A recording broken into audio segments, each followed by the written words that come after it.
Scott Adams, he's a cartoonist. He is soon to be appearing, I guess, only in neo-Nazi publications, because Scott Adams has aligned himself now with the neo-fascist right in this country. I can't get my mind around this. I don't get a comics page in the newspaper anymore. When I took the Atlanta Journal-Constitution, I did. But I decided I'd rather read the New York Times. So I get the New York Times delivered every day now. And but when I did get the AJC, as we affectionately call it here in Atlanta, I would read the comics page, probably the first thing. Well, no, the editorial page, then the comics page. And I kind of liked the comic strip Dilbert. It was a little bit vapid for me, vapid. Kind of non-consequential, non-essential. If I wanted to read something that would really grab me for the day, it would be Doonesbury or something like that. Also, we have one of the best political cartoonists in the country who used to work for the AJC. I think he's now independent, but his stuff appears in the AJC periodically, and that's Mike Lukovich. Absolutely brilliant political commentator who uses the single-panel cartoon form to get his ideas out there. So anyway, when I started hearing about this Scott Adams thing, I thought, what the hell? What's going on now? What's going on now? Well, what's going on now is, and it's this cartoonist, so-called, Scott Adams. What happened? Well, a lot of newspapers around the country are dropping Dilbert because of an episode on Scott Adams' YouTube channel that aired last week. In that video, Adams expressed outrage at a Rasmussen poll that showed 26% of black Americans disagreed with this statement. It's okay to be white. 26% of African Americans disagreed. In other words, they said, no, it's not okay to be white. What the hell is wrong with that? Given the history of people of color in this country in general, but especially African Americans, I'm surprised it wasn't 80% of black folk who said it's not okay to be white, but it was 26%. And in the general population, 12% say it's not okay to be white. So there was a big ass difference here of 14 percentage points among African Americans in the general population. 14%. That's it. And another 21% of black respondents to this poll said they were, quote, not sure, end quote, about the statement. Okay, what's wrong with that? If somebody would come up to you, I'm going to assume you are white. If someone comes up to you and says, is it okay to be black? I would imagine that your answer is going to be, no, I don't think so. Because we white folk know what we have put, not you, not me. Come on, you know what I'm talking about now. What white folk have put on black folk in this country for 300 years. We know. There's no way to escape that. We know, but I don't give a shit what DeSantis tries to do in the state of Florida or any of these racist governors try to do about, well, we're not going to teach real history. It doesn't matter. What is, you dorks. Not you. I'm talking about the governors. I get very angry. But if somebody came up to you, my white brother or my white sister, and said, is it okay to be black? I think a lot of folks would say, well, they would qualify their answer. I think their answer would be sort of like, well, I'm not so sure.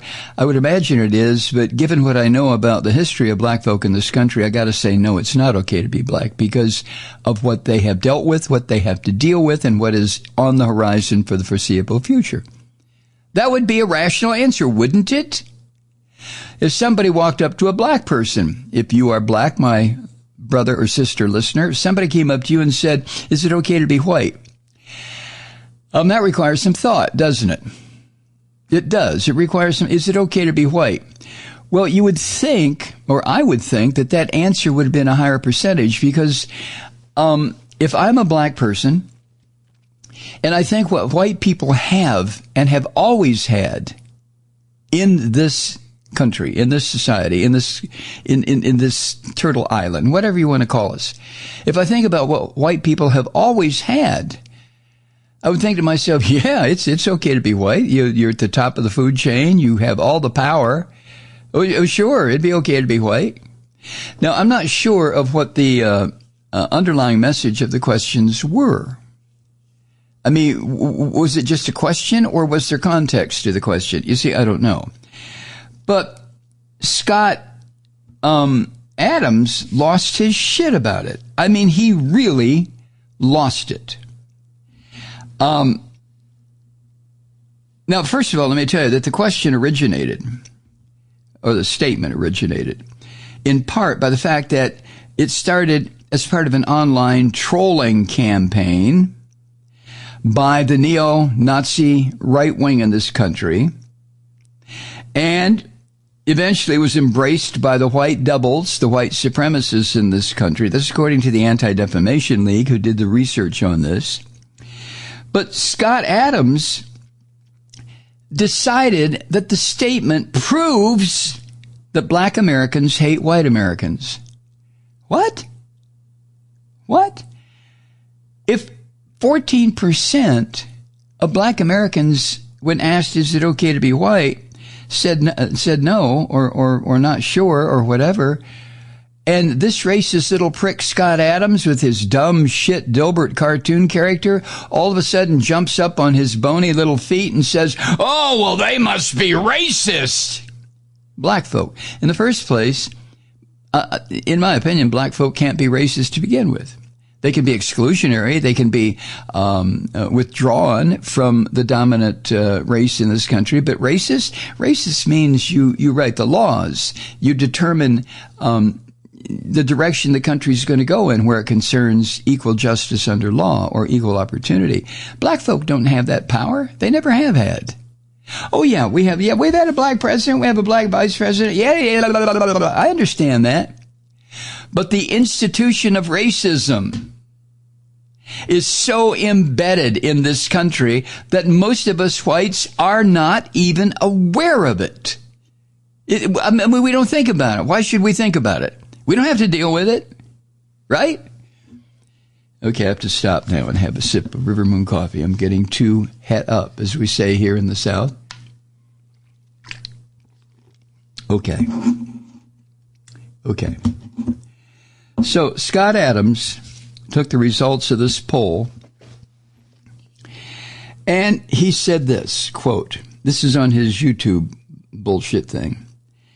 Quote, if nearly half of all blacks are not okay with white people, and I don't know what he meant about nearly half. It was 26%, which is only 14% more than what anybody says about whether or not it's okay to be white. But if you are a racist son of a bitch, like Scott Adams obviously is, well, numbers don't mean anything. You'll just restructure them to your benefit. So he went on to say, quote, if nearly half of all blacks are not okay with white people, that's a hate group. End quote. That's a hate group? He added this, quote, I don't want to have anything to do with them. Revelatory statement there, Scott. And I would say, he went on, based on the current way things are going, the best advice I would give to white people is to get the hell away from black people because there's no fixing this, end quote. Wow.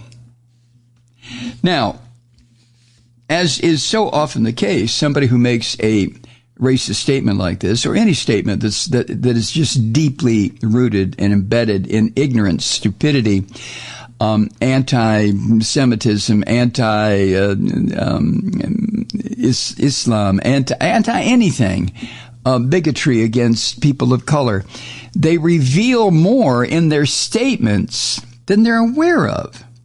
When Scott Adams says, based on the current way things are going, The best advice I would give to white people is get the hell away from black people because there is no fixing this. Yeah, there is, Scott, you ignorant asshole. There is a very easy way of fixing this. And that is to explore what has come to be called critical race theory. Come to terms with what has happened in this country for 300 years.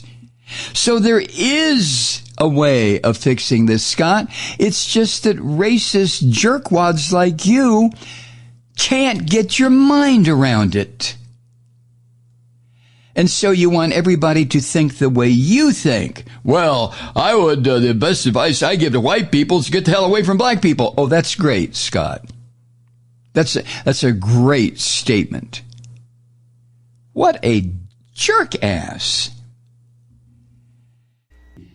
Hi, Truth Seekers. Mike Malloy here. You know, the Progressive Voices Network brings you commercial-free commentary from today's leading progressive radio hosts and pundits, like me, Mike Malloy, 24 hours a day.